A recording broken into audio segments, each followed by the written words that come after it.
Thank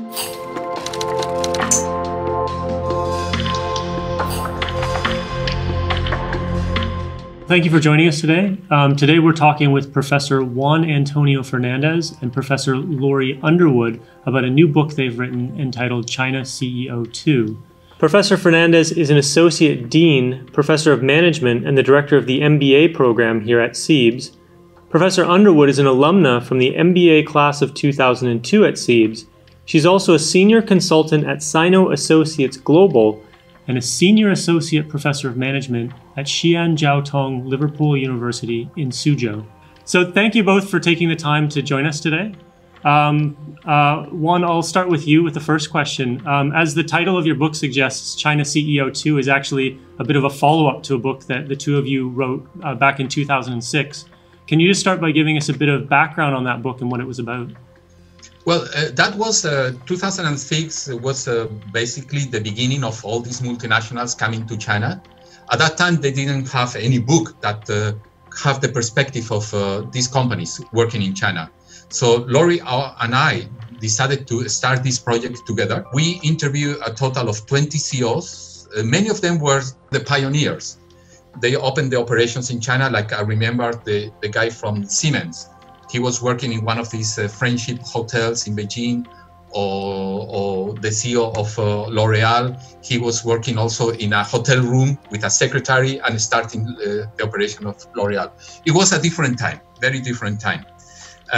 Just to give you an idea, a story, when we prepared the manuscript, we sent it to more or less 10 publishing houses.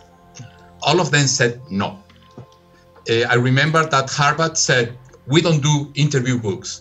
Basically, probably they didn't read the manuscript because the book is not, and this current book is not a book of interviews. It's a book organized by topics in which we use the experience of the CEOs to enrich the chapter, yeah? And then finally was John Wiley who said yes. Actually, John Wiley US said no, and John Wiley Singapore said yes, yeah? And then it became one of the most successful books of China, doing business in China at that time. Jumping ahead, I guess, another sort of 15 years from the original book, Lori, why did the two of you decide to write a second book now? That's a good question. Actually, John and I talked about it face-to-face to decide whether it was a good time or whether we really need another China CEO book. And we thought hard before we jumped into this project. And the way we decided to take one of our previous interviewees out and talk to him face-to-face. And that was Kenneth Yu. He was, in the first book, he was the China CEO for 3M. And by the time we started to think about the second book, he was still very active as a consultant, had his own consultancies and working on different projects. So we used him as a barometer, and we took him out and we asked him, you know, are companies still making mistakes in China? And is there, because he's working actively as a consultant, helping foreign companies to enter and expand in the China market. And he told us that, yes, they still are making mistakes. There's still need for a book that gives frontline advice from those holding the position of China CEO. Juan, what are some of the most notable changes that you think have happened in China over the last 10 to 15 years as pertains to MNCs? Yeah, it's amazing how much this country has changed in those years. Yeah, we also, as Lori said, our first interview with Kenneth Yu, that was in our original book, and now he is also an important part of this second book. And we asked him precisely that question. He mentioned, for instance, Chinese consumers. They are more sophisticated now. They are not so naive. In 2006, every foreign product was good enough for them. Now they demand more quality, better services, not only to foreign companies, to Chinese companies as well. The rise of Chinese competitors, that's another factor. At that time, China, in a way, was the territory of the multinationals in many areas. Now this territory has been shrinking, and Chinese companies are occupying more and more of that space in the market. The Chinese workforce is another big change. At that time, there was more domestic oriented. Now you have many Chinese with international experience. They speak languages, they know the world. That's another big change. And also the digitalization of the country. I think that is a critical factor. 5 years ago, China was not like that. Now it's a very advanced economy. It's a digital economy. Yeah? And I will add one point that he didn't mention because I think it's important, innovation. You can see that Chinese companies are moving towards innovation. So China as a country, their strategy as a country is to foster innovation at every level. What do you think that some of the biggest challenges facing MNCs in China today are? First challenge is local competition.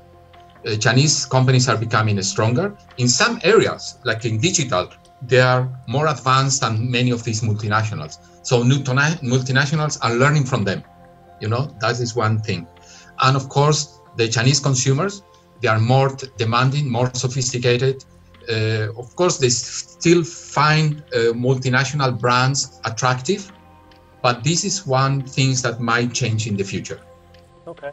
Michael, if I could just sum up using some of the words that came from the CEOs that we interviewed. One of them, I think it was Alain Crozier from Microsoft.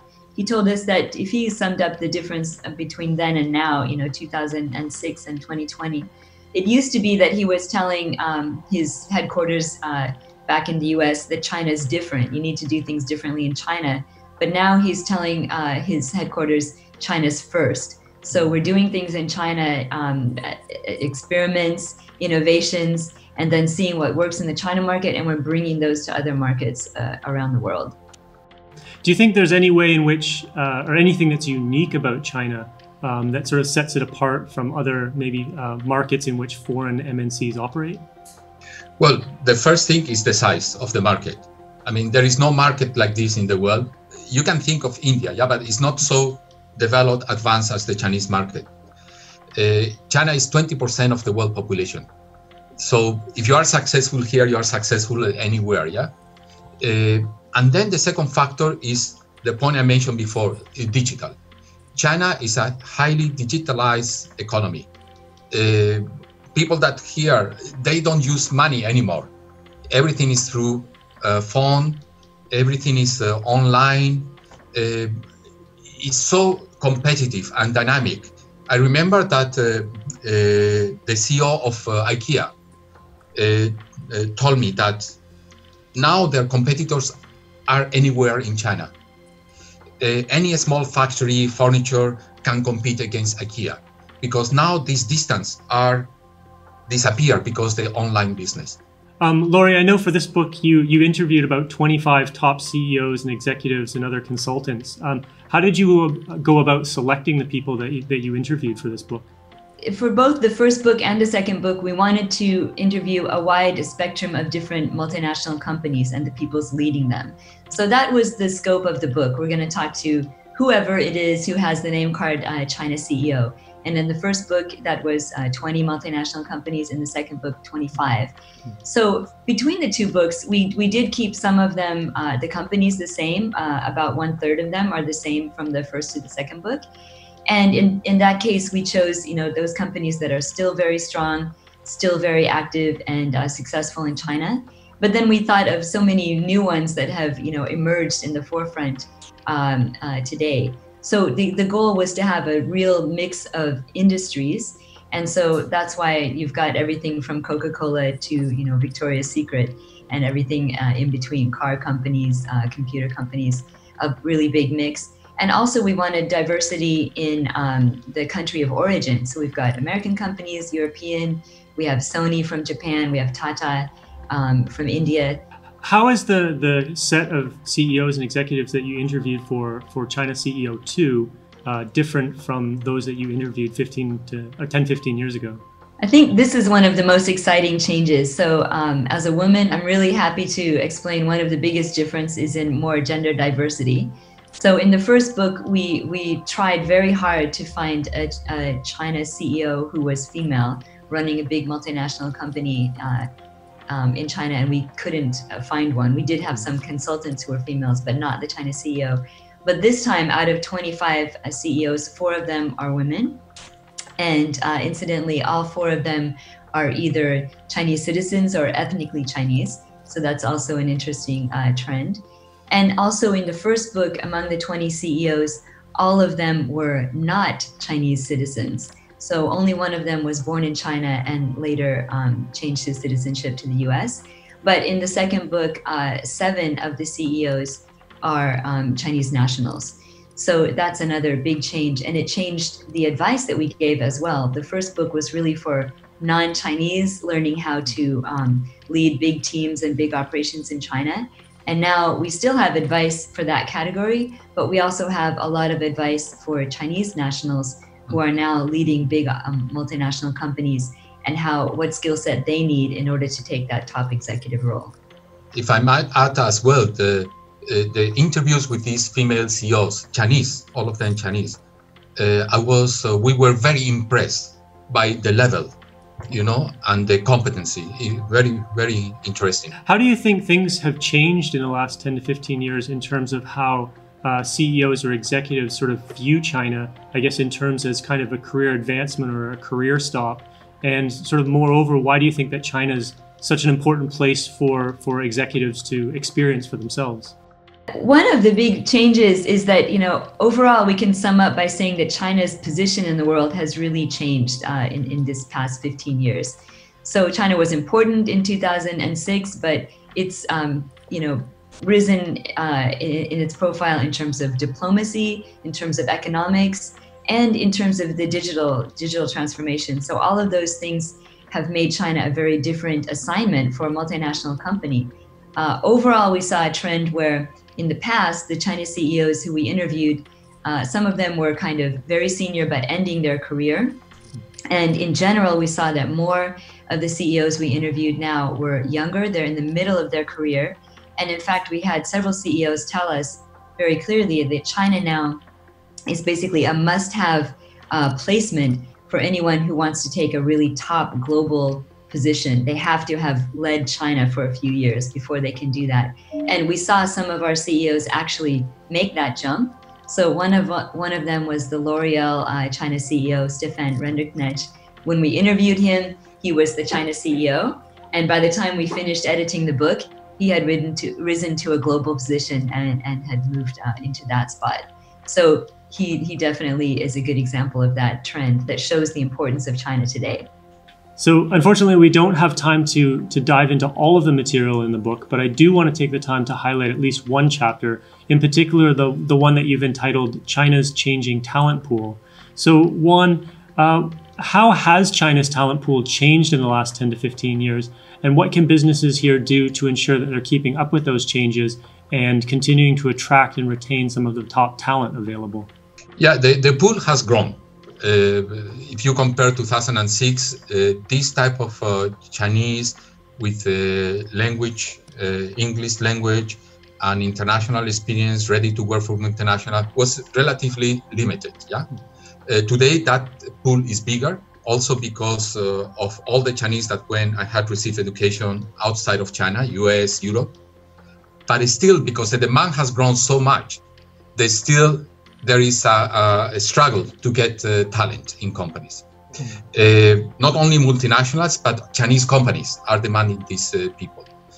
The Chinese are more sophisticated, they have better education, better English, more international experience, and they're also more demanding in terms of dedication of the companies. Yeah, so companies have to really pay attention to them, offer training, something that also happened in the past, yeah, but it still becomes more important if you want to retain these people. Yeah. What role, if any, do you think that business schools such as CEIBS can play in kind of helping to bridge the gap between the needs of MNCs in China and some of the career desires or career demands of new and younger talent?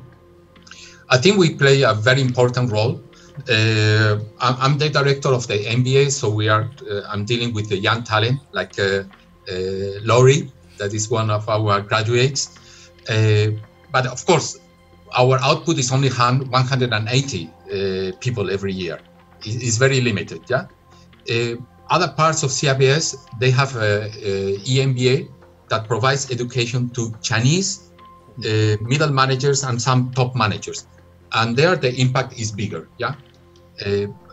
Because it's not only prepare this young talent, in which, of course, CEIBS is not the only institution playing a role.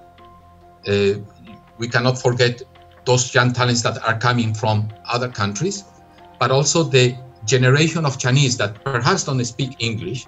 They are in their mid-40s or mid-50s, and they are at the head of their companies. There, I think, is a very important role that CEIBS is playing. So, Laurie, I think you touched on this earlier already, but is there anything that Chinese business people in particular can learn from your book in terms of working with or doing business with foreign companies in China? Yeah, absolutely. As I said, 7 of the 25 CEOs we interviewed this time are Chinese nationals. And so they gave very specific advice about how a Chinese national can move into a global role, which these days, head of China is a global role because China is so important. So basically, we broke the chapter about leadership, leading teams, and also communicating with your headquarters. We broke the advice up into kind of 2 camps. One is for the foreigners coming into China, and the other is for Chinese leading multinational companies. And basically, the idea was that being an expert on China is very important, but it's not everything that you need. You also need to be able to be completely bicultural and totally familiar with your home country's culture. That means not just the language, but very comfortable going out and spending a week at a top executive board meeting, going golfing or whatever the culture is. Really fitting in culturally, and then being extremely international so that you understand and follow deeply all of the markets where you're operating. So there's a lot of advice that's there for Chinese nationals as well. Do you think that there's any way in which the MNC experience in China sort of mirrors that of Chinese businesses that are going abroad? And moreover, is there anything that you think that Chinese businesses can learn from their foreign counterparts here in China that will help them sort of understand or anticipate some of the problems or challenges that they will face when they move into other foreign markets? I think that, one of the things that was interesting for me is that there was some continuity between the first book and the second book in terms of the basic message, which is that no matter who you are, how expert you are in your field, when you go into another market, you need to go through a cultural adaptation process. You have to be humble, you have to be adaptable, and you have to spend time and energy to learn. And what you cannot learn, you have to rely on your team for. But it starts from a premise of being open-minded, being culturally sensitive, being adaptable, and being respectful and passionate. I think passionate is one of the things that we need to add. And those are themes that were in the first book, and they came back in the second book. To survive in China, you need to be passionate about the China market. To make it when you're expanding overseas as a Chinese company, you have to be respectful and passionate about that country as well. We've touched on some of the ways already in which China has changed in the last 10 to 15 years. But are there any things that have sort of remained constant or sort of remained true for businesses operating here? Well, the first thing that comes to mind is the role of the government in China. The government has a very strong position in the way you do business, more than any other country. So companies, something that they mention in the first book is that the amount of time they take to relationship with the government. That's something that has not changed, in my opinion. And many of them, they really pay attention to have a fluid connection with especially local governments. Yeah. Obviously, the big story this year has been the COVID-19 outbreak, and I know that that's had a big impact on businesses, not just in China, but of course all around the world. Is there anything that you sort of learned from the discussions that you had in putting together this book that can be applied specifically to leading through crisis such as the ones that we're seeing now? One thing that makes Chinese in general, multinationals in companies in China, more resilient is precisely the digital economy. I think China has gone through this crisis smoother than other countries because of the digital. I was in quarantine for 1 month, And I didn't notice anything. I received my groceries anytime I order. I even can order from restaurants. Some restaurants were closed, but behind the doors, they were still working and serving dishes to customers. I think that idea of a digital becomes much stronger after the coronavirus crisis. There's lots of information in the book about handling change and uncertainty. So one of the themes that came out again and again is that what makes China different is that you have the speed of the market and the scale together. It was the CEO of L'Oreal who said there's nowhere else in the world where you have both of those things. You might have one or the other, but not both at the level that's in China. So one of the themes that came out, which is also relevant for this moment of dealing with the COVID-19 crisis, is that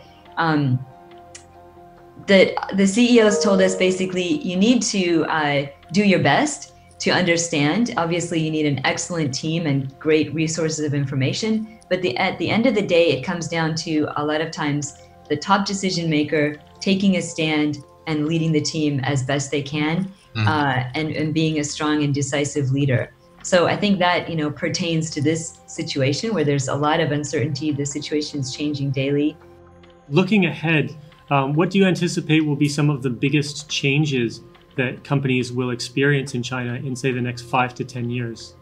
I think that the main is innovation. In the past, and when we published our first book, China was becoming the factory of the world. That will continue for sure, because China is so big they can do anything. But I think that the best thing forward is about innovation. Chinese government is investing and promoting innovation at every level. China can be one of the top countries in innovation in the future, is what I see. Yeah, I agree with Juan. I think that this trend that we described about China changing from China's different to China's first is only going to continue. When we did the interviews, the CEOs we were talking to still told us that there are some people in his headquarters who don't understand that, and they need to really educate, maybe not the top level of executives back home, but the second or third level. And I think over the coming 5 to 10 years, that's going to change. There will be a recognition that China is first, and that we have a fantastic environment here to try new things. The Chinese consumer is very flexible, adaptable, and willing to try things. And so you can see what works, and it's a digitally advanced environment, and then you can see how to bring that to the rest of the world. I think that's only going to continue. And is there sort of one piece of advice that you think you can kind of distill down from everything that you've learned that you could share with somebody who wants to either work in China or do business with China? I would say, China is still a fantastic market to operate in. That hasn't changed at all. It was super exciting in 2006. It's in many ways even more exciting in 2020. And it takes a lot of work, but it can be a really fun and enlightening journey. And these days, it's even more relevant than it was before to the whole rest of the world. So you will definitely not be, wasting your time or spending your energy in the wrong way if you make an investment to make China part of your career path. The only thing I would add is listen to your local team. Yeah, especially those CEOs that come from successful careers in other markets, and they think that, I know everything I need to know. I'm going to teach these people. Chinese are becoming very sophisticated. Of course, they know better than anybody else their own market, their own country. So listen to your team. They come to you with great ideas. Yeah, but you have to create the company culture or the organization culture so they are open to you and share what they think is the right way.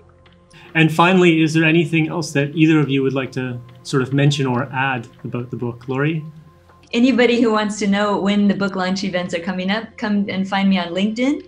I'm very happy I would love to see a lot of CEIBS alumni, coming to our book launch events. And in the meantime, we're doing some virtual things, so reach out to me. Okay, great. Juan?